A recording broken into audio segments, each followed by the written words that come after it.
ಸಕಲೇಶಪುರ ಸ್ವಾಮಿ ರಥೋತ್ಸವದ ಅಂಗವಾಗಿ ಸಕಲೇಶಪುರದಲ್ಲಿ ನಡೆಯುವ ಜಾತ್ರೆಯನ್ನು ಪುರಸಭೆಯವರು ಸುಭಾಷ್ ಕ್ರೀಡಾಂಗಣದಲ್ಲಿ ನಡೆಸಲು ಉದ್ದೇಶಿಸಿದ್ದು, ಇದನ್ನು ಕೂಡಲೇ ಕೈಬಿಡಬೇಕು, ಇಲ್ಲವಾದರೆ ನ್ಯಾಯಾಲಯದ ಮೊರೆ ಹೋಗುವುದಾಗಿ ಮಾಜಿ ಕ್ರಿಕೆಟ್ ಆಟಗಾರ ಅರುಣ್ ರಕ್ಷಿದಿ ಹೇಳಿದ್ದಾರೆ.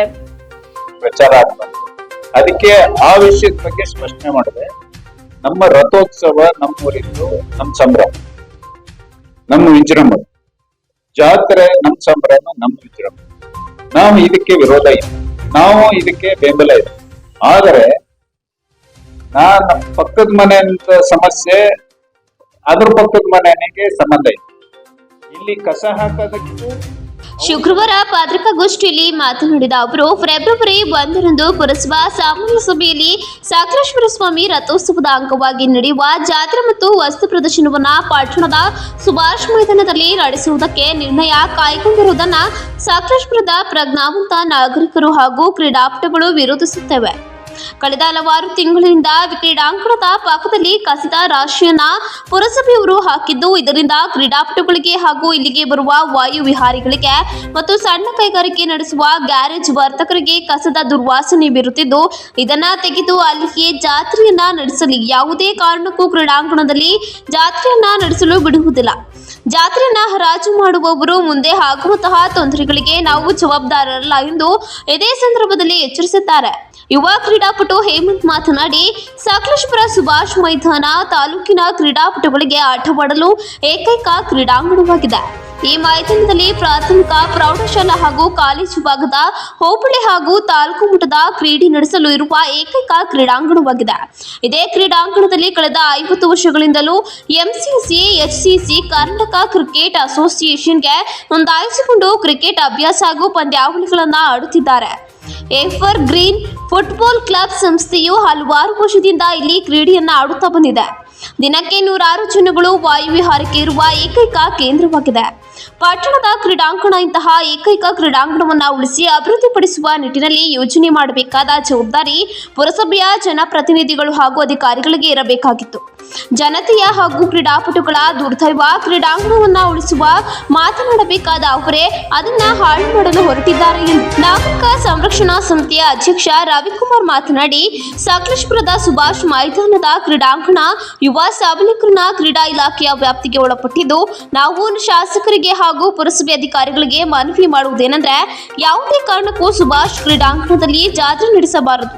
ಪುರಸಭೆಯವರು ಕ್ರೀಡಾಂಗಣದಲ್ಲಿ ಜಾತ್ರೆ ನಡೆಸಲು ಉದ್ದೇಶಿಸಿರುವುದನ್ನು ಸಕಲೇಶಪುರದ ನಾಗರಿಕರು ಹಾಗೂ ಕ್ರೀಡಾಪಟುಗಳ ವಿರೋಧವಿದೆ ಎಂದರು.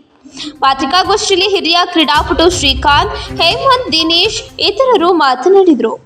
ಸಮಸ್ಯೆ, ಅದ್ರ ಪಕ್ಕದ ಮನೆಗೆ ಸಂಬಂಧ ಇದೆ.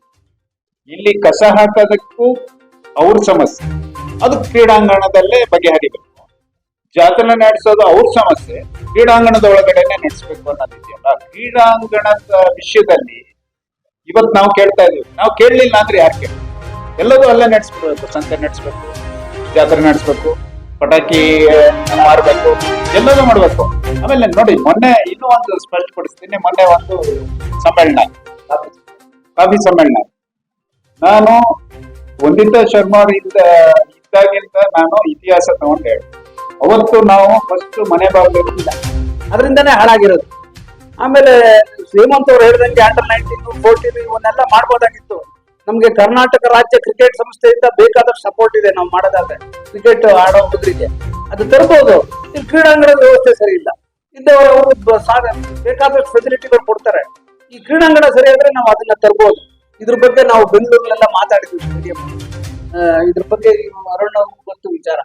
ಆದ್ರಿಂದ ದಯವಿಟ್ಟು ಇಲ್ಲಿ ಎಲ್ಲಾರ ಮನೋಭಾವನೆನೂ ಒಂದೇ, ಅಲ್ಲಿ ಜಾತ್ರೆ ನಡೆಸಬಾರ್ದು ಅಂತ. ಅದರ ಮೂಲ ಉದ್ದೇಶ ಇಟ್ಕೊಂಡು ನಾವು ಬೇರೆ ಕಡೆ ಏನಾದ್ರು ಮಾಡ್ತೀವಿ, ನಮ್ಗೆ ಯಾವ್ದು ವಿರೋಧ ಇಲ್ಲ. ದಯವಿಟ್ಟು ಬೇರೆ ಕಡೆ ಒಂದ್ ಜಾಗ ನೋಡ್ಬಿಟ್ಟು ಸೂಕ್ತವಾದ ಜಾಗ ನೋಡಿ ಅಲ್ಲಿ ನಡೆಸಿ. ದಯವಿಟ್ಟು ಅಲ್ಲಿ ಖಂಡಿತ ಕ್ರೀಡಾಂಗಣ ಹಾಳು ಮಾಡ್ಬೇಡಿ. ಈಗಾಗಲೇ ಹಾಳಾಗೋದಿದೆ. ದಯವಿಟ್ಟು